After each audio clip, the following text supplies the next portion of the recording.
Hi, ladies and dudes. This is Rebecca Lynn Barkley, aka Boop Up 187. This is my review for a day. And today, I have no review, ladies and dudes. But once again, it's time for me to do another video for all of you. And I decided to do a video that involves my positives and my negative points for the final episode of Basilisk The Ouka Ninja Scroll. And I will say this right now, ladies and dudes. I will say the final episode is just fine. It's just fine. It's not that great, not that terrible. I will say it was okay. But I wish this final episode should have done a little bit better. Something that will wow us, or something that has to be fixed right away. Well, if you guys get the picture. Well, I have nothing else to say, so anyway, without further ado, ladies and dudes, let's head on to my positives and my negative points for the final episode of Basilisk The Ouka Ninja Scroll. And yes, the final episode is called Cherry Blossom Blooms. After all, it's a cool, interesting title after all. And I will warn you right now, this is going to be a big, giant spoiler alert. I don't want to spoil this whole thing, but I'm afraid I have to. Well, if you guys haven't seen the final episode of Basilisk The Ouka Ninja Scroll, then please don't watch this video at all, because it's a big giant warning for all of you, if you guys get the picture. But if you guys have seen the final episode of Basilisk The Ouka Ninja Scroll, if you did see it in the afternoon or the evening, or you're finally going to see it right away, then please watch this video. There's going to be a lot of spoilers ahead. Well, if you know what I mean. So anyway, let's head on to my list of the positives and negative points for Basilisk The Ouka Ninja Scroll, and plus some of the stuff that they should have fixed for the ending, if you know what I mean. Okay, I have nothing else to say about the first positive point for this final episode. Is the animation is still good, beautiful, and original, exactly as it is. I just love the animation for this episode. It was so darn clean, it was rich, very well detailed.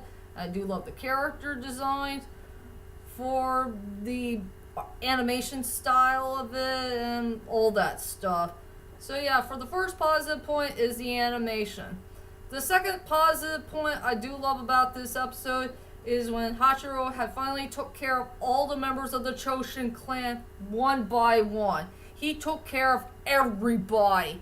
That stupid Time Lord dude, that stupid fortune teller lady, the serious dude, that dumb annoying old man who has that stupid monster that he created.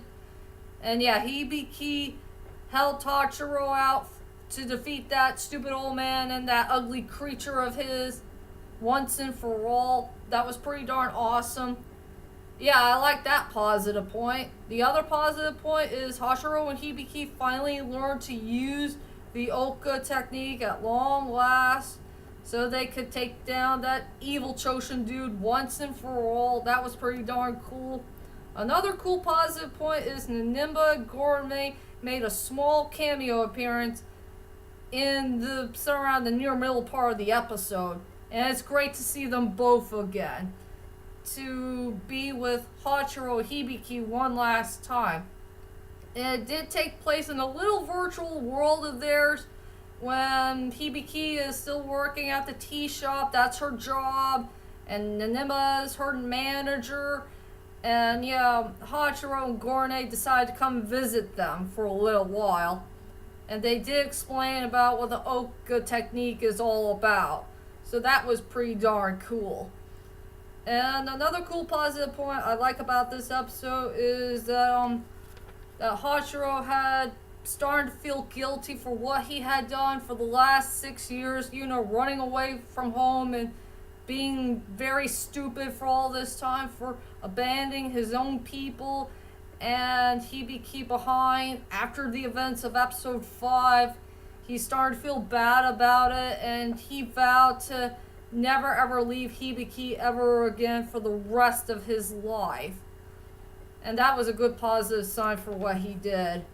So that was very important. And another good positive thing I should tell you about this final episode is, yeah, we did find out that the little thingy-majiggy that came from Tenzin is still alive from all this time. I think that little thingy-majiggy had decided to head back home and be with that big giant tree. You know, the cherry blossom tree that Tenzin always been visited so many times for all these years. And you know, something that came from in his past.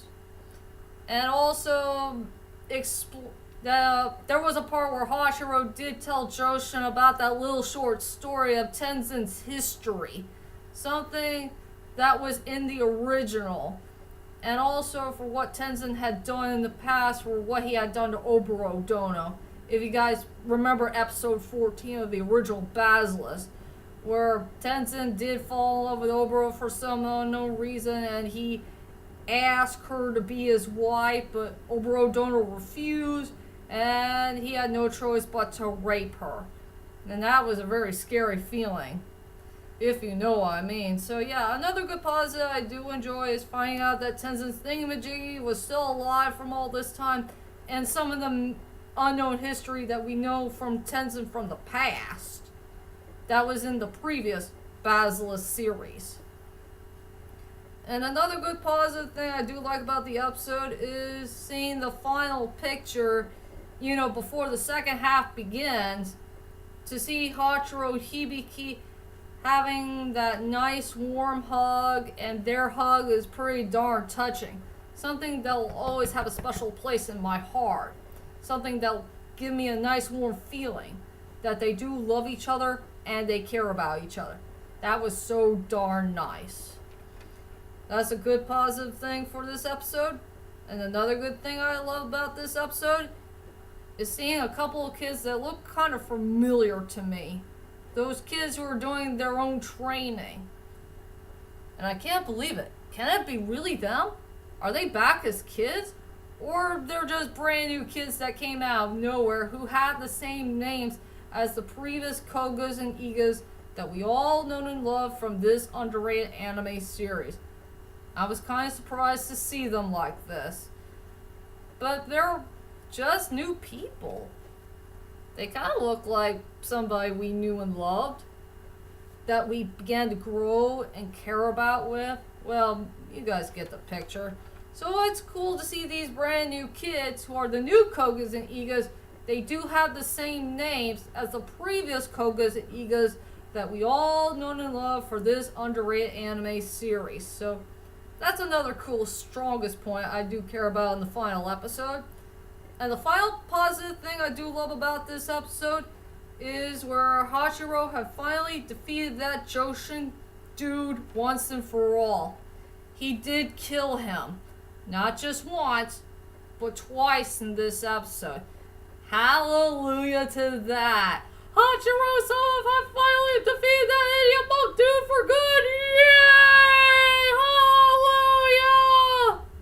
But sadly, his life did come to an end. Well, from one important point in the episode. Well, if you know what I mean.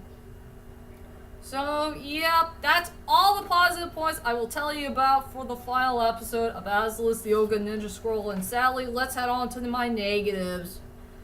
Something that did break my heart, something that involves big giant plot holes. Okay.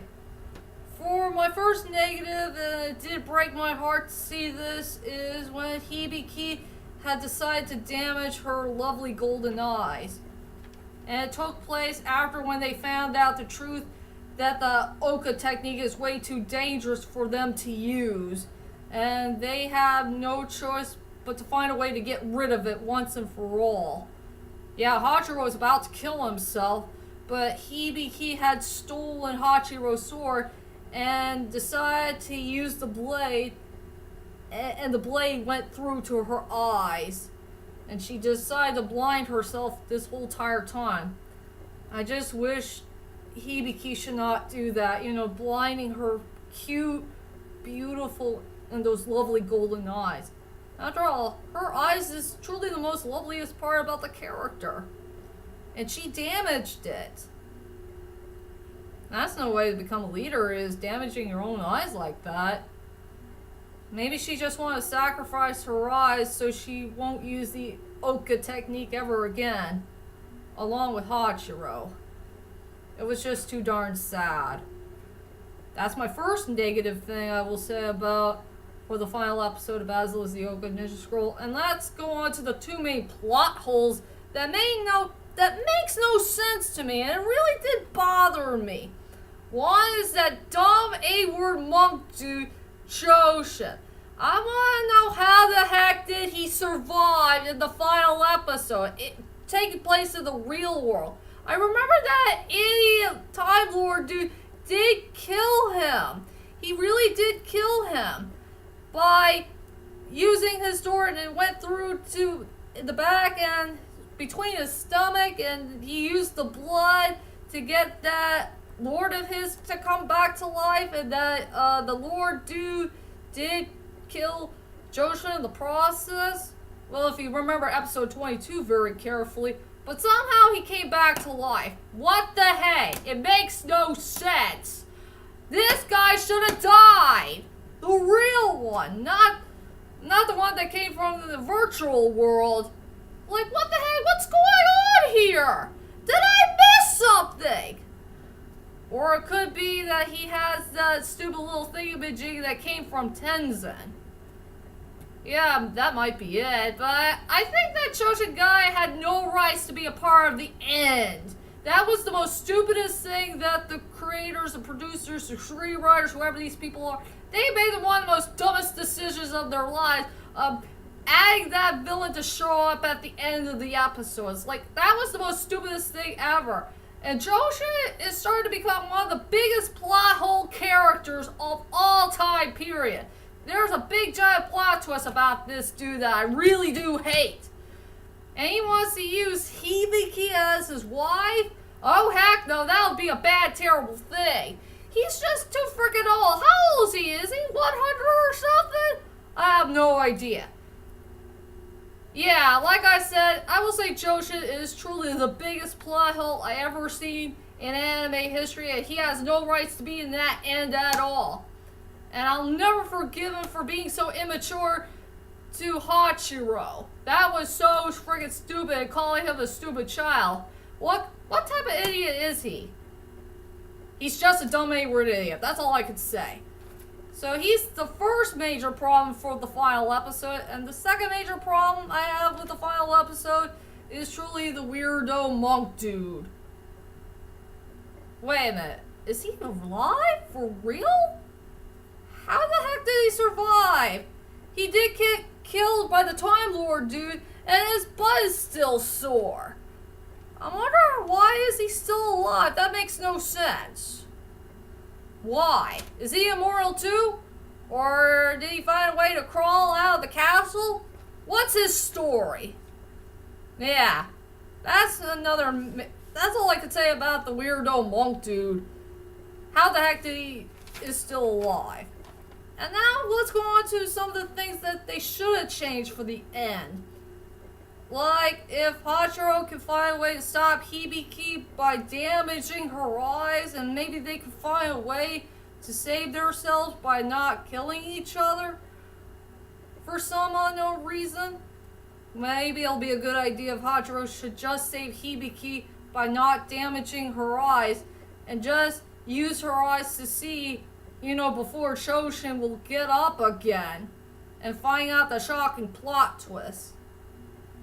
And I would love to see Hibiki using Hachisu's gun so she can find a way to take Joshin down to the count and destroy that thingamajig that came from in his body, where that Tenzin thingamajig thing is still alive.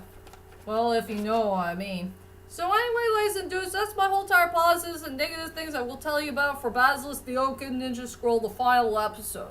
What do you think of the final episode, ladies and dudes? Do you like it? Do you hate it? Do you think it's pretty decent?